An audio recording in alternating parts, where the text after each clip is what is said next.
Good morning, my friend. Dr. Lee Warren here with you. It is Mind Change Monday, and I'm so grateful to be with you for some self-brain surgery today. We have an incredible guest. It's about 3 weeks ago, I sat down with Dr. Dawson Church. Dr. Church has a PhD. He's an award-winning author. He's written 3 of the most compelling books I've ever read that have been very helpful to me in sort of defining my thinking about the connection between thought and matter, between how thoughts become things, how mind and brain are related, how our lives are intertwined with those of others. And I've learned a lot from Dr. Church. He wrote 3 books, one called Bliss Brain, that's about the way that we can get our mind out of the sort of trouble circuit, worry circuit, default mode, and into this more helpful healing mode that you can get to when you learn how to control your thinking, get into meditative, contemplative ideology, and how to get out of some of the crazy train of thoughts that we can have if we don't learn to think about and manage our thinking properly, which is nothing controversial there.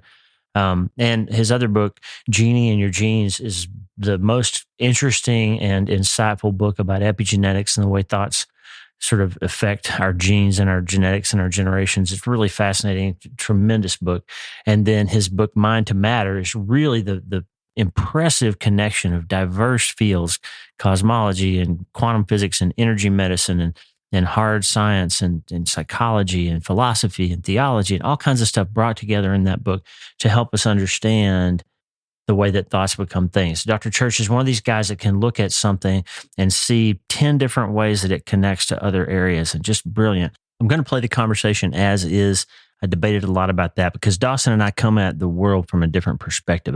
I would say I have a Christian worldview, and he has a probably more pantheist worldview where he sees sort of God as the universe. That God is the energy, the connecting force, the thing that ties us all together. And you'll hear him talk a little bit about some of the psychological research and what Christians and other religious people can change in their lives based on how they view God. And it turns out that his idea there is valid psychologically, that if you look at God as a punishing character who's out there waiting to smite you, versus if you look at God as a loving, kind person who loves you and has a plan for you, that your life is going to be healthier and psychologically more happy and whole than if you're waiting for the other shoe to drop with God all the time. That turns out to be true research-wise, but it's also true scripturally. And God tells us throughout the story of who he is, that he's long-suffering and patient and kind and merciful and gracious, and has a purpose and a plan and a unique set of promises for you and your life. And he has a desire to help you so much that he died for you, and he's willing to redeem you. And he is writing a story that ultimately will result in your complete and utter healing and restoration. That's who God is from a Christian worldview. From a pantheist worldview, God is the universe. And we're going to talk later this week on Theology Thursday about something called a category error. And so I'm going to give you this episode with Dawson. He's going to teach you some things about emotional freedom techniques and some tapping. He gives us an example of tapping at the end. The video will be helpful. It's going to take me a little while to get the video up, but if you hear this and you don't quite get what Dawson's doing when he's explaining how to do emotional freedom techniques like tapping, then you'll appreciate the video and learn more from him by seeing it happen in real action. He gave us a great resource there.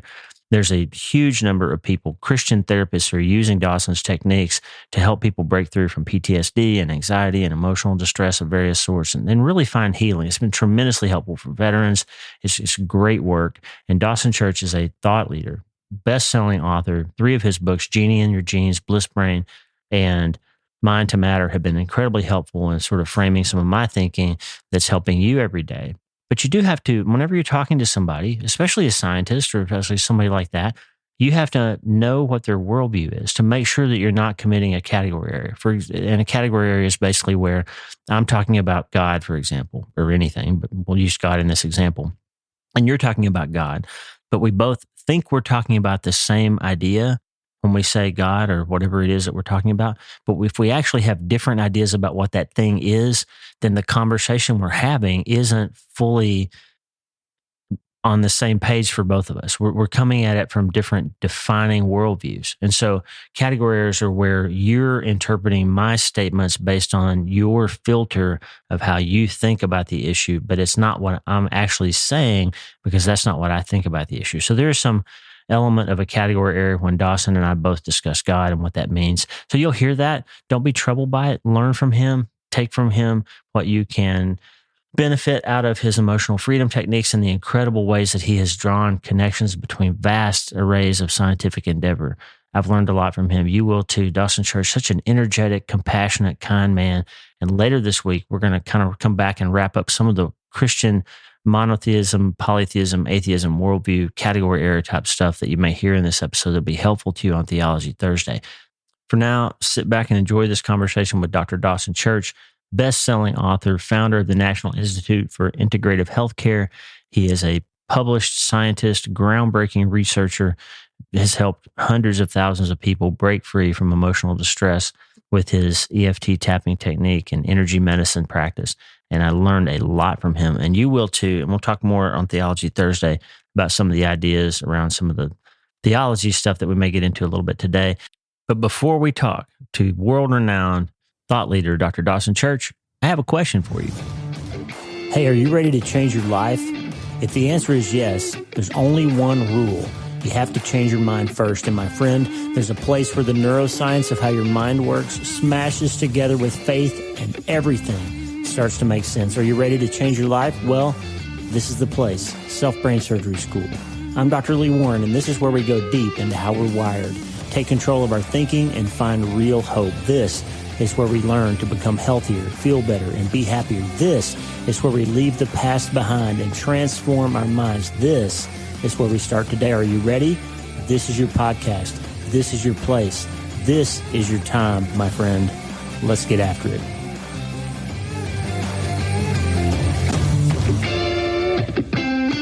Friend, we're back, and I'm so honored and excited to be introducing you to a new guest today. I've been talking about Dr. Dawson Church on the show for years now, and today we've got him. It's taken a while for us to get on the same page, but we've got Dawson Church on the internet. Welcome to the show, Dawson. So glad to be here, Lee. Just grateful for you and the work that you're doing. Just in case there's somebody who's been hiding under a rock and hasn't heard me talk about you yet, give us a quick kind of 30,000-foot view of your life and your work, Dawson. Well, I came to what I focus on now, and the two primary methods I advocate are EFT tapping, acupressure tapping, and also meditation. And there are lots of evidence-based practices that will help you feel better, but those are two I find really, really potent. And I came to them initially through a pretty disappointing series of experiences, mostly in spirituality. When I was a young person, a teenager, I was really depressed and suicidal. I went and lived on an ashram and thought, well, these spiritual people probably have us figured out how to get happy and relieve all of this misery I find myself in. And I found after a while they were pretty dysfunctional, as was the Christian church that I came out of. And as I touched other religions, Buddhism, Hinduism, and a variety of others, there were always these dark sides and power differentials between the guru who knew everything and the students who didn't. So I wound up becoming then very much focused on psychology and how psychology can help us. But again, I found the same limitations in psychology. And at a certain point, I really decided to make the commitment to meditating every day. And so when I was 45 years old, I said, I've been a meditator intermittently since I joined the ashram in my teenage years. I'm going to do it every single day. And I began then at 45 with that daily practice, just letting go of all my excuses. And when my mind would say, I want to sleep in an extra hour, this is too early, don't feel like it, blah, blah, blah, blah, blah. Our minds have all these ways of leading us astray and keeping us focused on the wrong things. I just stuck with it. And I found after just a couple of months, my life began to improve, began to change. I then began to realize the potential of energy therapies to help us. So I learned energy medicine, learned energy psychology. And when I learned acupressure tapping, which is essentially just tapping or rubbing acupuncture points while you think about troubling events, troubling thoughts, troubling beliefs, I found that when I began to use acupressure and other energy interventions, that all the problems I've been struggling with, the depression and suicidality from my teenage years, just went away, and went away really fast. And I began to have these elevated psychological and emotional states. And then I began to think, well, we have to get the stuff into primary care because so many people are suffering and don't realize that they may not need all of that medication. Maybe they do need certain medication. Maybe they'll need an operation or they'll need a device. But how about using energy? How about using self-healing? So I helped put together research teams and began to actually do empirical research on these methods. And what we found, especially with EFT tapping, was that the speed of healing for certain conditions was remarkable. And one thing we worked out, for example, was that in 6 one-hour sessions, we can take 90% of PTSD patients who have high levels of symptoms like flashbacks, nightmares, intrusive thoughts, and in 6 one-hour sessions, they leave the clinic and those symptoms are just gone. They're sleeping through the night. They are not needing a lot of their medications, or they can safely reduce their medication load. They are having better social relationships. Their cell metabolism is starting to improve. All kinds of wonderful things happen. And it's purely by shifting their energy. So that's really made me a passionate advocate of using science to measure the effects of these techniques, and then promote. Again, I promote a lot of things. All these different methods are useful, but the two I focus on the most are meditation to establish that baseline of well-being every day, and then EFT acupressure to help you regulate when the inevitable stresses of life knock you off your path. So those are the two things I focus on today. Wow. EFT, obviously, emotional freedom techniques, that's something you came up with, and that sort of gives people a way to access the physiological and energy-related ways that the body is designed to connect with these healing processes that are built into us, right? Yeah, it is. And it's remarkable how quickly it works. So EFT is something called tapping, because you tap on acupressure points, and there are about 350 of them all over the body. They're organized in 14 meridians, and in EFT, you tap or rub them, and while you tap on them, you think about troubling events. And so we'll ask you to think about the car crash, think about the negative diagnosis you just got, think about the disappointing event at work, think about a conflict you're having, and you focus on that. But while you're focusing on that, you tap. And what happens in the brain is absolutely remarkable. And we watch people hooked up to an EEG, for example, and we say, okay, think about the car crash. And they think about the car crash, and the whole emotional brain, the midbrain, the limbic system, gets highly aroused because they're re-experiencing all of the frustration, the anger, the guilt, the fear, the shame, all of those negative emotions. And so the emotional brain shows up red on that EEG scan. They start tapping, and Lee, when you've watched these scans, I've watched hundreds of them now, and you see what happens when somebody suffering from this intrusive thought and this tragic memory starts tapping. That red color of the emotional brain just goes away in seconds, and they're calm. One young veteran I worked with, he had an event in Iraq. He was in the Battle of Fallujah in 2004, and he had this shattering experience where one of his friends was killed, and he was a medic, and he was then assigned the task of cleaning his friend's uniform of all the body fluids that was on the uniform to send back to his friend's next of kin in the U.S. And he described that as the worst day of his life. And the uniform smelled so bad after several days in the hot sun that he literally was having to try and dip it in disinfectant, and then he'd run out of the hut and hyperventilate to try and get some air in his lungs and escape the smell, then run back in and try and dip it. And so he was talking about this horrendous experience. But we were tapping on acupressure points while he was doing that. And he went down from a 10 out of 10, he went right down to around a 2 out of 10 on that emotional triggering scale, thinking about the same event. I ran into this young man at a different meeting a few months later and asked him how he was, thinking about his friend's uniform. And he said, I'm so grateful that I drew the job of cleaning his uniform, because it became an act of love for me, for his memory and for his family. And so here his cognitive frame has changed from the worst day in my life to an act of love. Nothing about the uniform changed. Nothing about external reality changed. It was the same external reality as before. His cognitive frame around it had flipped 180 degrees. So that's what happens when that midbrain that's so active when we're processing negative emotion, it gets calmed by the acupressure tapping. And it's almost miraculous to see people work through dozens of these traumatic memories, often very, very quickly. And within 6 seconds, they walk out of the clinic. The nightmares are gone, the flashbacks are gone, the intrusive thoughts, dysfunctional associations are just wiped out, and they get their lives back again. Wow. Do these changes tend to persist over time, or do they need to keep that practice up of recalling the memory and working through it with tapping, or is it kind of a one-time change? That's a very good question, Lee. And yeah, the answer is usually it's a one-time change. We evaluate them typically at 3 months, 6 months, and 1 year. Some studies 2 years.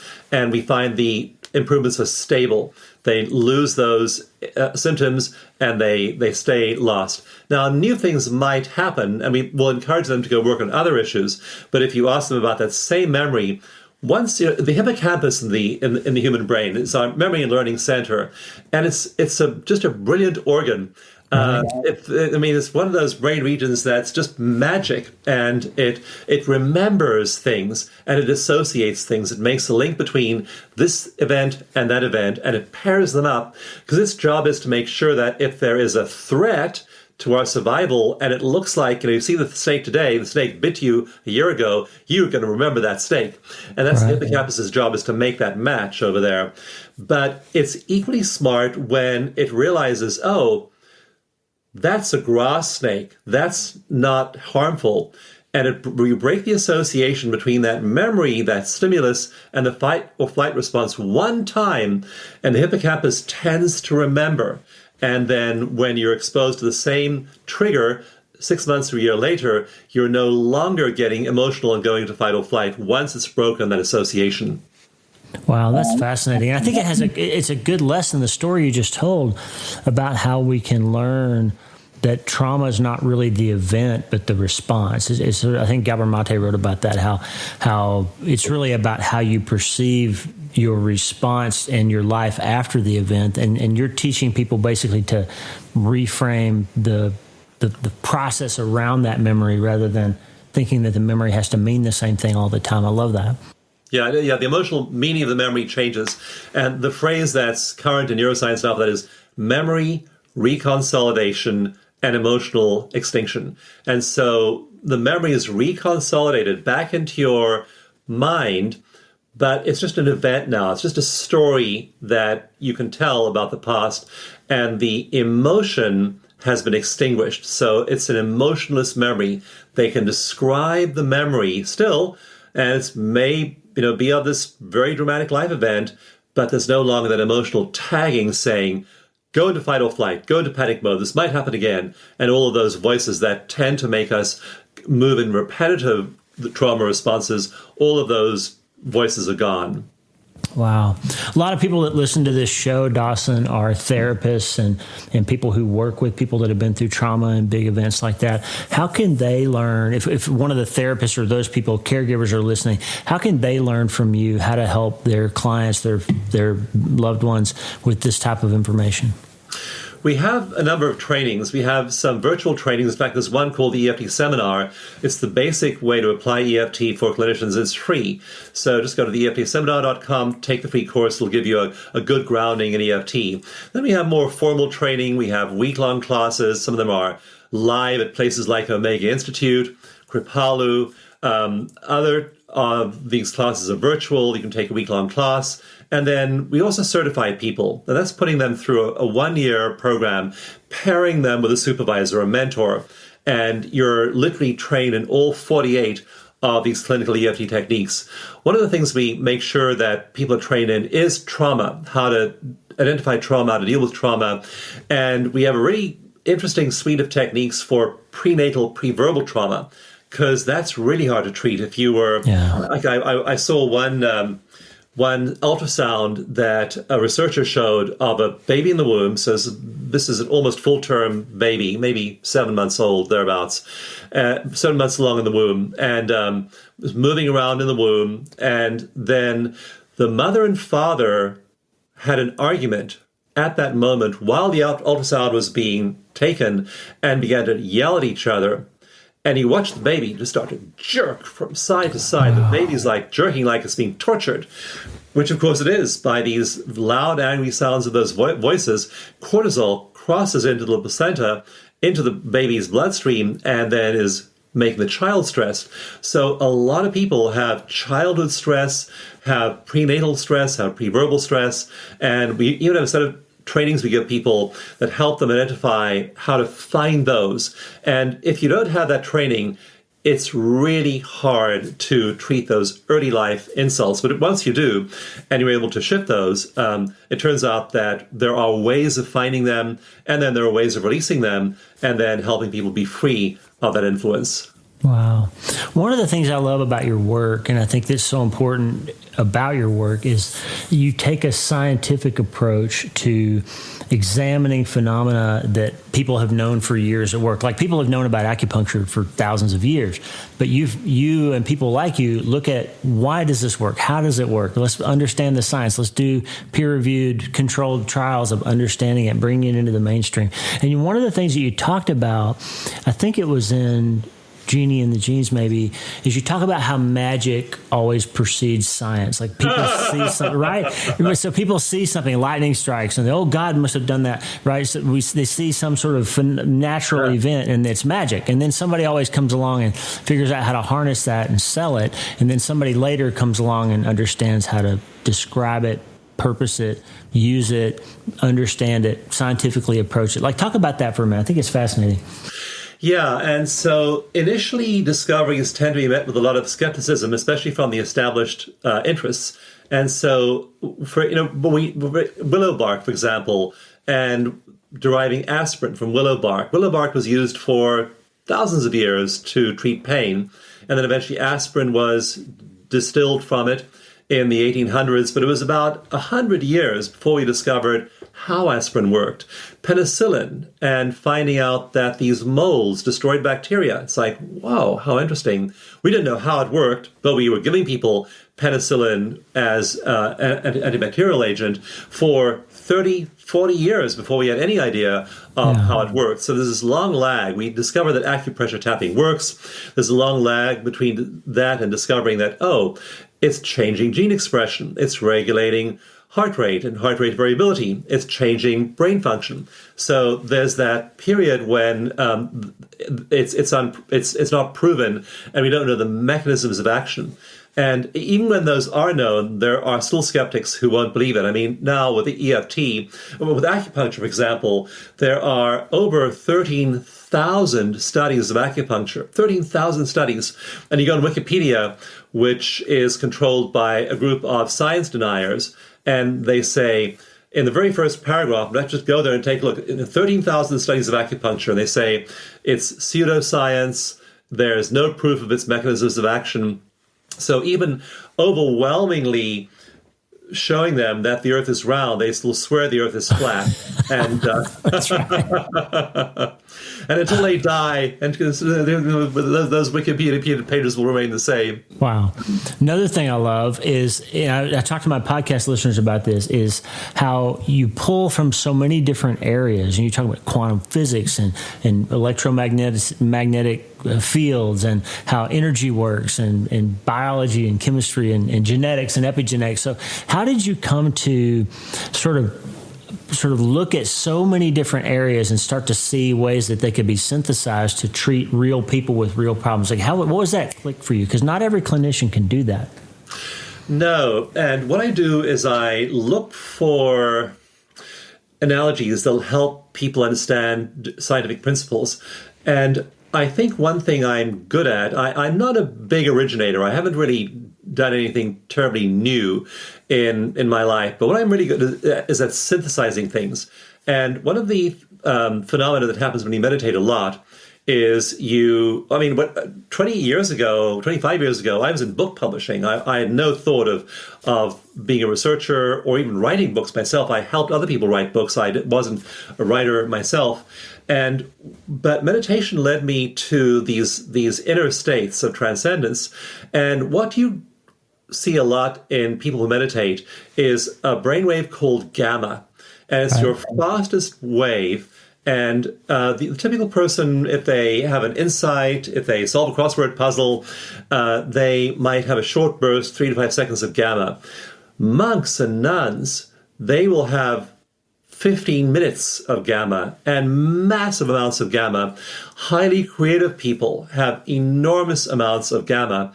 And gamma is associated with this phenomenon in neuroscience called binding. Binding means grabbing information from different parts of the brain, very disparate parts of the brain, and putting them all together, binding them all together. So meditation helps. And I know when I'm writing my books, for example, I'll usually spend at least 2 hours every day meditating, and then I'll write for about 10 hours after that.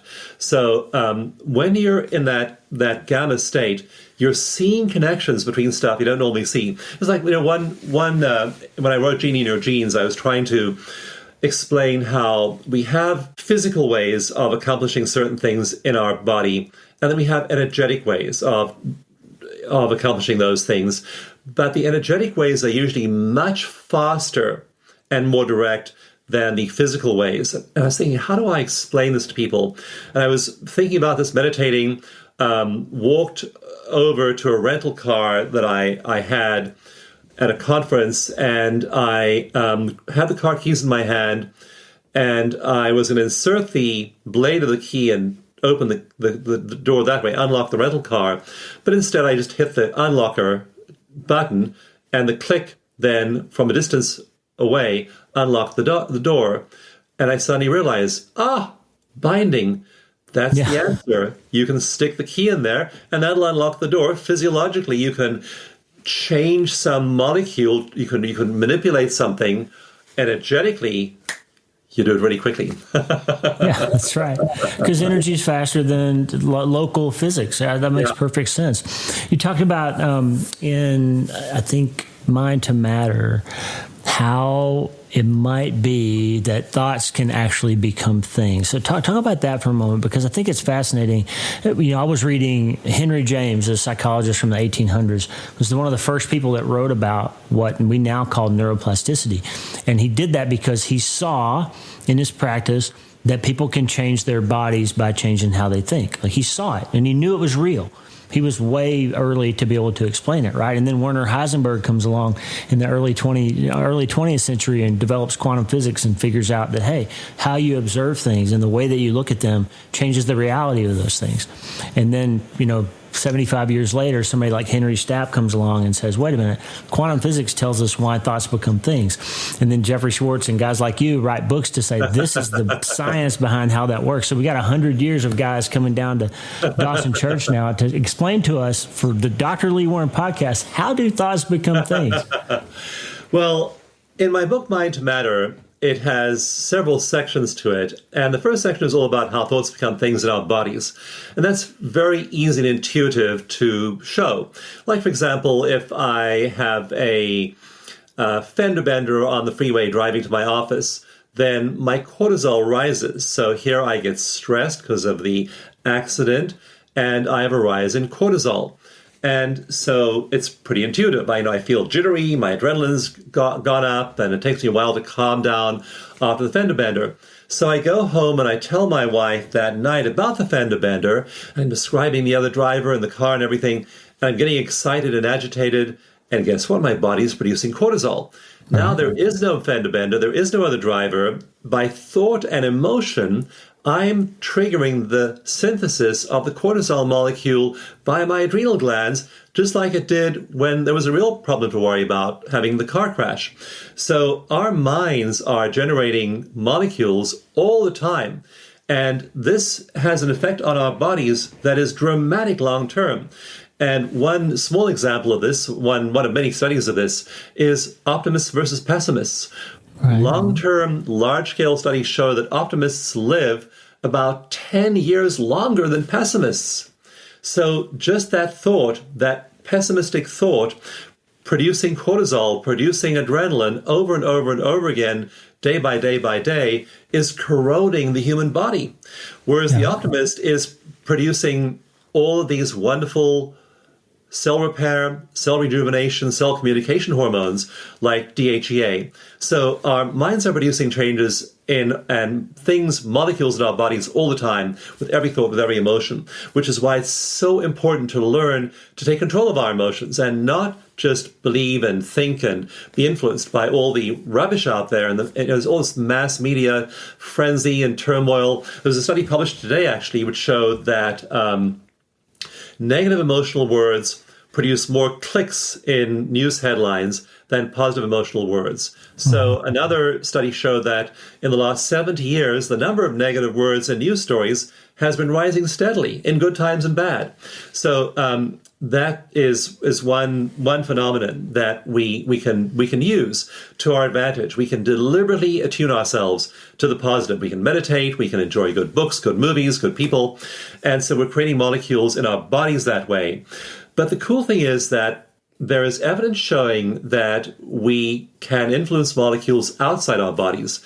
And the most interesting set of studies that's been replicated several times is that of water. And the research shows that when you take water and you hold it with intention, it changes the bonding angle between the two little hydrogen atoms and the big oxygen atom. It actually shrinks the bonding angle of that water. So you're changing water.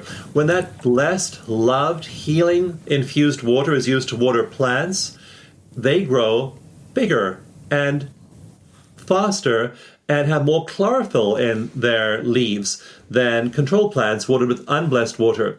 So we're literally changing things outside of ourselves. And then the final really remarkable pieces of evidence are distance effects. And my favorite experiment was done of a healer called Bill Bankston. And Bill is an energy healer, and he's done a lot of studies where they used mice with cancer as his subjects. And he would typically in a study, he'd be holding a cage of mice and then transmitting healing energy into the mice. And even mice with inoperable tumors, with cancers that are uniformly fatal, recover. Sometimes all the mice recover in that batch after being held by Bill. So in the study, he was doing his healing thing with cages of mice in a university lab. And he was doing it at random intervals. So at different times of the day and night, a random beeper would go off, and that random moment, he would then run down to the lab and he would give the mice healing energy. In another building on the same campus, there was a second batch of mice, also with cancer, and they just didn't get any treatment at all. And in the room, the researchers had installed a device that measured the electromagnetism of the room.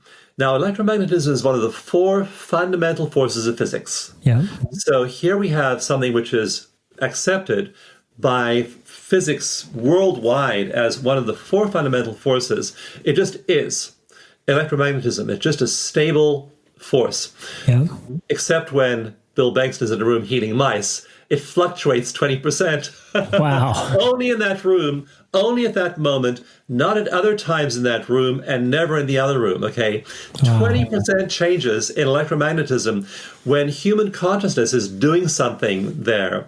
So this is a remarkable thing that we are able to affect even these four forces of physics: gravity, the strong and weak nuclear force, and electromagnetism. We can do that with this thing up here inside our skulls. We really can. It's absolutely true. And I'm glad you brought up the water molecules, because I was going to ask you about that. There's incredible, you include some of the pictures in your book. There's a Japanese scientist, I can't think of his name, who did these studies where he... Emoto, yeah. Right. Says, kind things over water and then unkind things, and looks at them under the microscope, and you can see the structural changes in the water molecules. And there's some YouTube videos I'll link in the show notes to some of those photographs. And the point needs to be made that, and as the Bible's full of verses like this about how the power of our words impacts other people, and that backs up to science when we say, hey, if you use words that are harmful, you're literally creating cellular damage in your body or in other people's body, right? I mean, this is a principle that can be applied to how we treat other humans.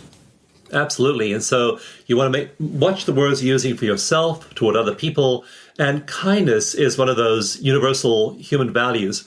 But what research shows is that it's also one of the three things that produces the fastest positive neural plasticity in your brain is positive emotion. If you have positive emotion, compassion, love, awe, gratitude, you're activating, these things are all mediated by the insula, what a big lobe inside our four primary lobes of the brain. And that lights up whenever you're feeling these positive emotions. And so when you do that, your insula is highly lit up, and that is one of the things that produces the most strongest positive neural plasticity in your brain. So structures begin to grow, others begin to shrink. In long-term studies and in studies of meditators like Tibetan monks, so they're in the Buddhist tradition, Franciscan nuns in the Christian tradition, it doesn't matter which religion they're part of. These devout people who are compassionate, they're producing change in their brains, substantial change in their brains, not just little bits of change. Like one particular monk has been studied a lot. His name is Mingyur Rinpoche, and his brain is 9 years younger than the average brain. 9 years younger, 9 years in terms of cortical thickness, 9 years younger than his chronological age. You're healing yourself by that compassion and kindness, by lighting up those parts of your brain. And again, you're triggering brain change. Now, those monks and nuns, they've got 10, 20,000 hours of spiritual practice. But in one randomized controlled trial I did, and it's pretty much the most ambitious study I've ever done, we stuck people in an MRI. The control group did mindful breathing, which is a powerful practice. The experimental group did eco-meditation, which is simply a science-based, free set of steps you do to put yourself in this deep meditative state. It takes about 5 minutes. In 30 days of eco-meditation, we found substantial structural changes in their brains during the second MRI. And that compassion network, the insula, was lit up like a Christmas tree. It was just glowing. Yeah. And the part of the brain that deals with catastrophization, rumination, negative thinking, that part was quiet. It's amazing. That work actually, similar studies have been done by Andrew Newberg and Jeffrey Schwartz, looking at structural changes in the brain. One of those studies showed similar, like 22% increase in the hippocampus, I think in 10 to 12 minutes a day of meditation for a very short period of time, like 6 weeks or 8 weeks. Just brilliant work that's showing that these changes that we're seeing are actual physical structural changes in the brain. That's why I call it self-brain surgery. I mean, I can take you to surgery and cut your head open and put a knife in your frontal lobe and do something that may eventually help you as you heal, but you can make those structural changes with how you think, which is so much less invasive, Dawson. Hey, you can give yourself a lobotomy. It's a lot of fun. And what we find in the that mid-prefrontal cortex right behind here, in these monks and nuns, it's really quiet. And we found that in this eco-meditation study after just 1 month of eco-meditation as well, was the mid-prefrontal cortex, that part of the brain that builds your sense of self. It's part of the default mode network. It's what ruminates on the bad stuff of the past, projects it into the bad stuff that might happen in the future. That part of the brain was quiet. The compassion lobe was all lit up. The mid-prefrontal cortex was quiet. And that's the same part of the brain they used to destroy in a lobotomy. So you get to give yourself a self-lobotomy where all of that nagging inner critic voice that keeps on telling you how bad the world is and how wrong you are and how everything you do is at fault, and that just always on inner Woody Allen just yammering in your ear, making you miserable. You get to turn it off.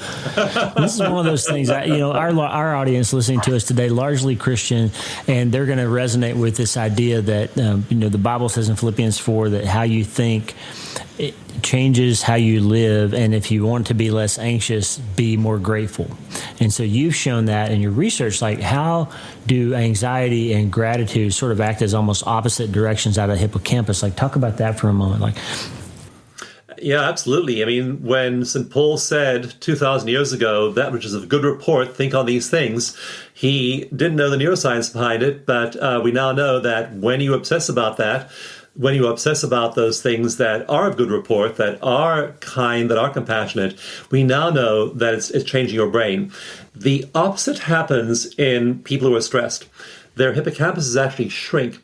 And in extreme cases of stress, like traumatic stress, like, for example, Vietnam veterans have been studied, and the hippocampus doesn't just start to shrink, it starts to calcify.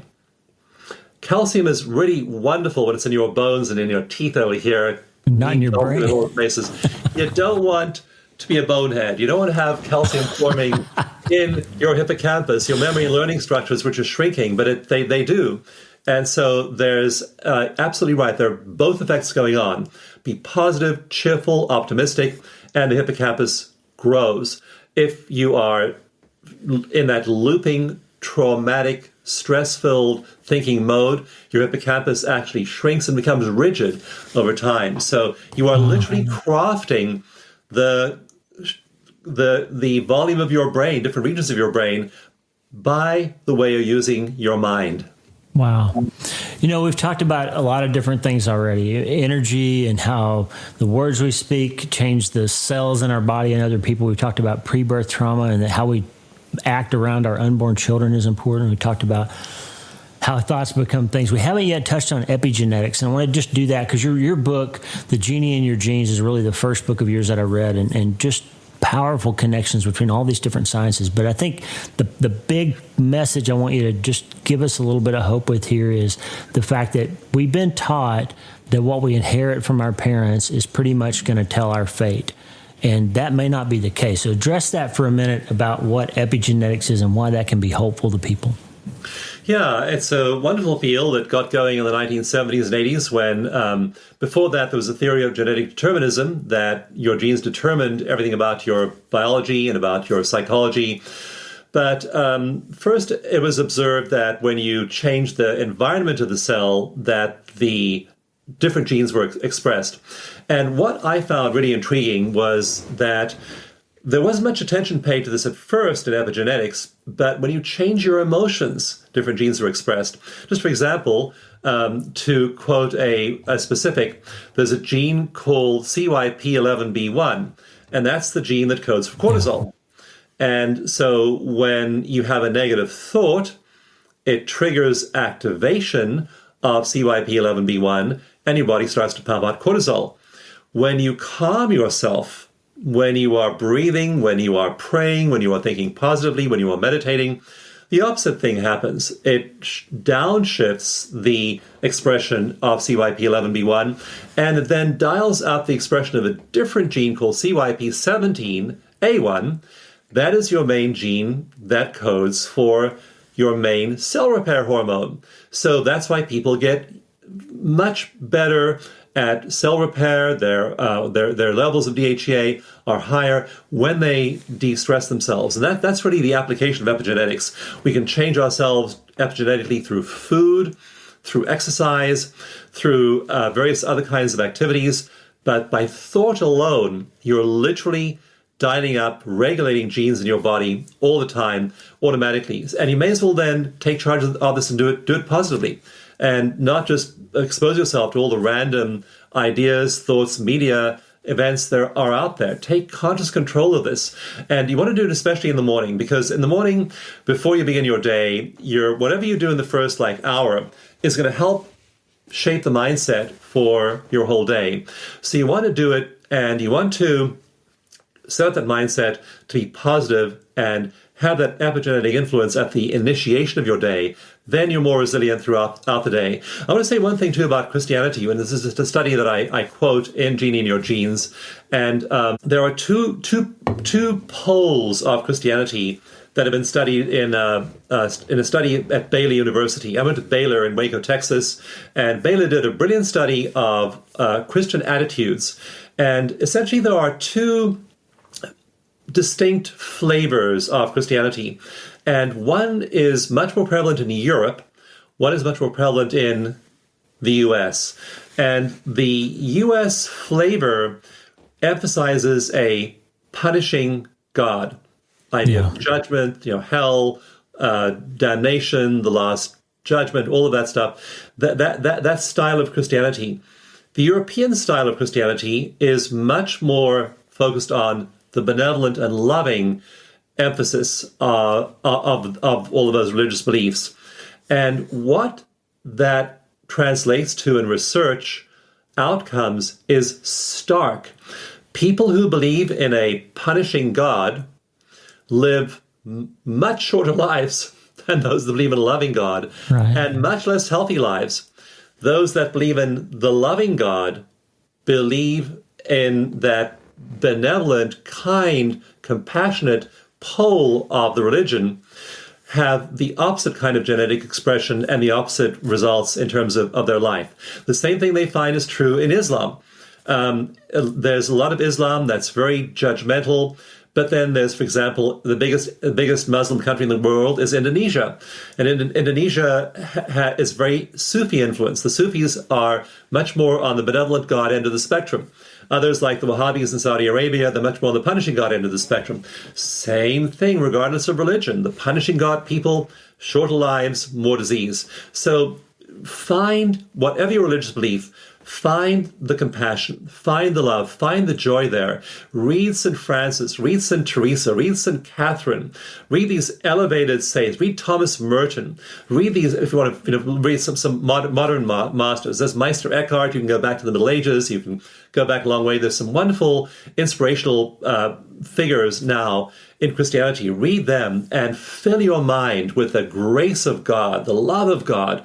And that way you're triggering all these positive epigenetic changes in your body. And again, the end result, the outcome of your life is dramatically different from people who are just sucked into this view of God as this punishing being, and the end result being hell. Yeah.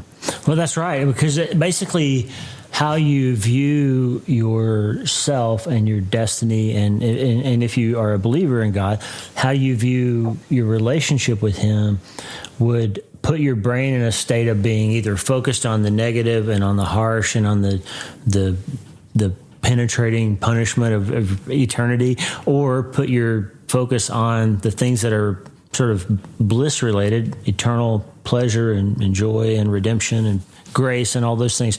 And those are naturally going to lead us into thought processes that produce a better brain chemistry. So it makes perfect sense that the studies would replicate that, just like we would see in any other type of psychological research. I love that. Now, we got a lot of people, Dawson, listening here today who are in the middle of something hard, that they found out that they have a glioblastoma, that they found out that their mom has just passed away. Something like that is going on in their life. There's a lot of difficulty in the listeners of this show. And you have told me that in a 10 minutes or so, you can give us a tool using the tapping technique to sort of help people manage an acute emotional issue that's causing them some trouble. So if you wouldn't mind, just take us through an example. And I recognize that a lot of this is going to be heard in audio form only, so some of the people won't see the video here. So you can maybe just describe the process and tell us what you're doing and help us to get a little toolkit here from Dawson Church today. I lost your audio. We train a lot of therapists, we train a lot of doctors, we train a lot of coaches in these methods, and they're based on acupressure. And again, acupressure has been shown to reduce the triggering of that limbic system, that stress system in your brain. It's super simple, and I'll describe each step as I do it. And I want you to pick something that's not the glioblastoma, not the death of a loved one, to do a little exercise with me now. Pick a mild stressor and make it a recent one. Make it from the last couple of weeks. And it shouldn't be a 10 out of 10. Maybe make it a 5 out of 10, 4 out of 10, 6 out of 10, but something moderate. Yeah. So pick not getting the promotion. Pick somebody cutting ahead of you in line. Pick something mild. Don't pick something big. You can pick something big later and do it with a therapist. Go to my website, pick one of our trained, certified practitioners. They'll help you even with severe psychological trauma. So we don't want to do that here. We want to pick something manageable in a brief demonstration. So pick something like that, and then do give it a number, 0 through 10. What is it? So recent event in your life, emotionally triggering. 0 is small emotion, no emotion. 10 is maximum emotion. And then imagine this as a movie, and think of what the movie might be titled. So think about the movie title, and now write down your number and write down the title. We always have people write down these numbers, and you can use a pen and paper, you can use a device, but people's numbers when they do EFT tapping drop so quickly usually that they actually just can't believe it. They have to look back at the piece of paper they filled out 5 minutes ago to realize how big the number used to be. So we want you to write it down. So you write it down and write down the title of your little movie. Again, it's a recent movie. And also tune into where in your body you feel the emotional impact of that movie. Is it in your head, your forehead, your shoulders, tense fingers, knees, tummy, wherever it might be. Now, while you're thinking about that, keep your eyes open, keep tuned into your body, and take 3 fingers of either hand and tap on the side of your other hand opposite your thumb. So tap on that area, just like in a rhythm of once a second or thereabouts. So tap slowly on that part of your body. Notice your breath. Remember the movie title. Remember where you felt it in your body as you keep tapping. And also just notice your breathing. Just feel yourself breathing in, breathing out. Now take 2 fingers and tap on the very top of your head, crown of your head. Remember the event, the movie. Remember your number. Remember your body location. Notice your breathing. And remember the event vividly. Focus on the event mentally. Feel your breath. Now take those same 2 fingers and tap where your eyebrow meets the bridge of your nose. Keep your eyes open, feel your breath, feel your body. Remember the title of your movie. Now take those same 2 fingers, tap on the side of your eye, on that bone right next to your eye. Notice your breath again.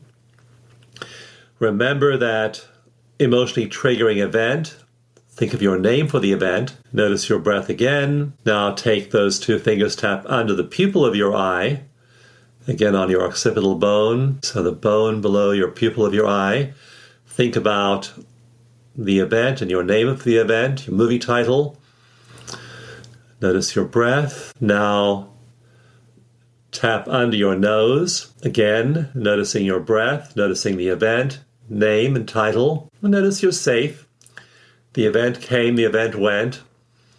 You survived. Tap on your chin. Think about the event again.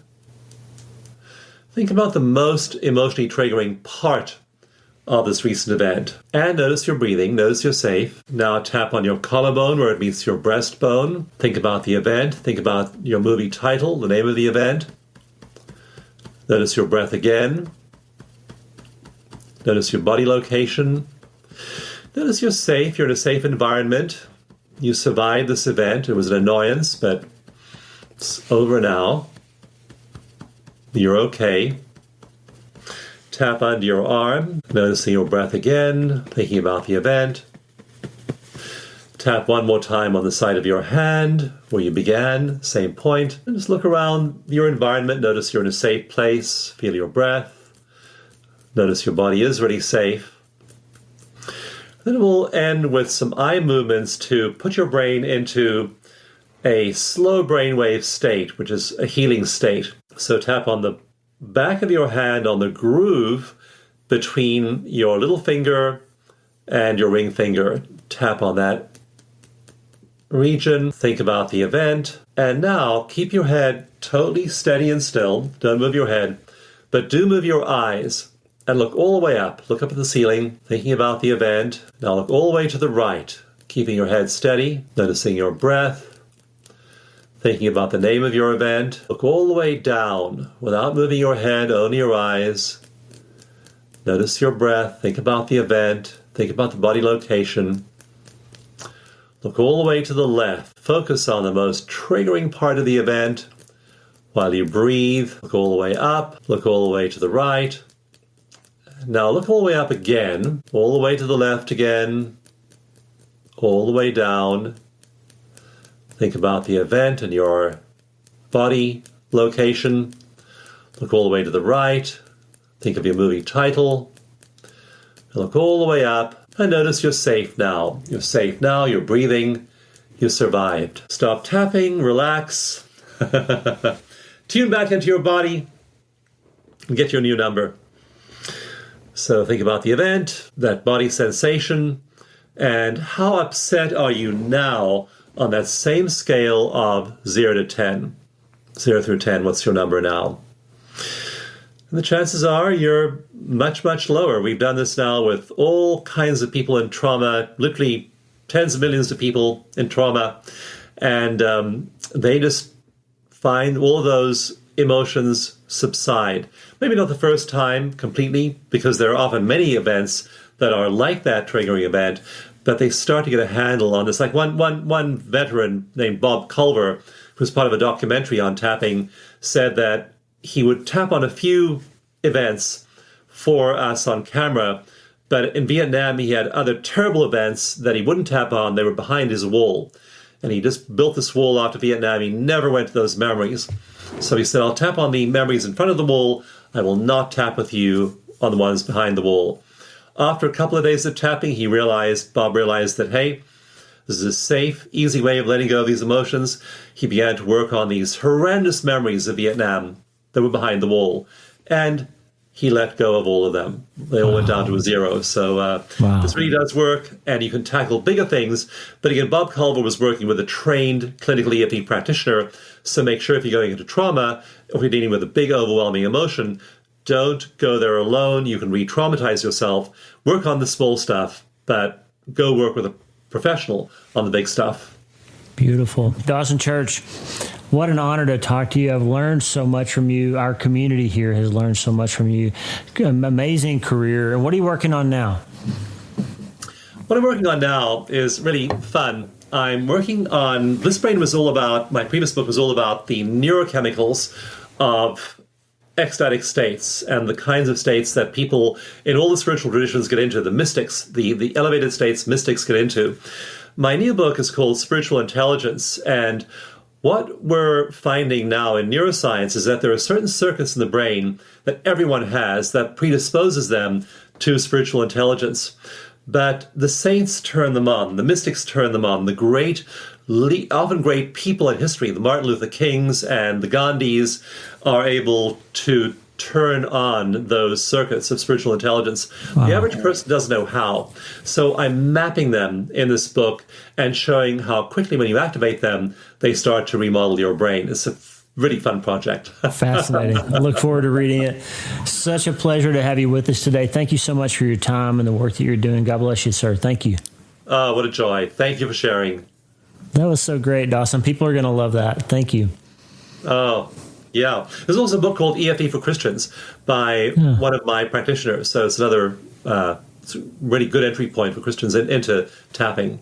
Well, check that out. Thank you. We have a lot. It's amazing how many therapists wrote in. The first time I mentioned you on my show, probably 20 professional therapists wrote in and said, yeah, I use his techniques. I'm teaching people stuff from him. Like lots of people are learning and being blessed by your work. So thank you. God bless you. We'll talk to you soon. Every blessing. Thanks again. Bye. Thank you, Dawson. Bye-bye. And what a great talk we had with Dr. Dawson Church. Check out his website, EFTuniverse.com, if you want to learn more about EFT tapping or those sorts of things that can help you break free from some of the struggles that you may have, getting your thoughts under control, healing from past traumas, dealing with PTSD, all the things that he helps you with. And it's okay. You have a different worldview. Okay, you can learn from somebody, study from the things that they've figured out. God says it very plainly. He gives bread for the eater, seed for the sower. He gives us all gifts. Even if people don't turn and see him the way that he wants them to see them, he still gives general grace and blessing to everybody. There's opportunity for you to improve your mental health and to find your way to a higher plane of existence and a higher level of being and a higher level of freedom in your life, even if you don't give God the credit for it. I teach you that all the time. And we learn from Dawson the mechanisms by which some of these things are happening, how thoughts are actually becoming things, how our lives affect those of others around us through our alterations in our electromagnetic fields, and how the mind and the brain are not the same thing. Dawson has been instrumental in figuring some of that stuff out, and you can learn a lot from him. And on Thursday, we're going to go a little deeper into worldview and the three isms, the atheism, pantheism, and monotheism, that help us understand exactly what we're talking about when we engage with people who come at the world and the universe from a different perspective, and how we can learn from them, influence them, help them, be helped by them, and all sort of have a mutually beneficial engagement, which is what Jesus would want us to do, is to engage with people, shine the light, help them see things from our perspective and his point of view, and to not find a truth or their truth or our truth, but the truth. That's what we're after. Dawson Church has a lot to teach us. It was a great conversation. I'm so thankful that you took the time to be with us today. God bless you, my friend. And don't forget, you can change your life if you're willing to change your mind. And the good news is, you can start today.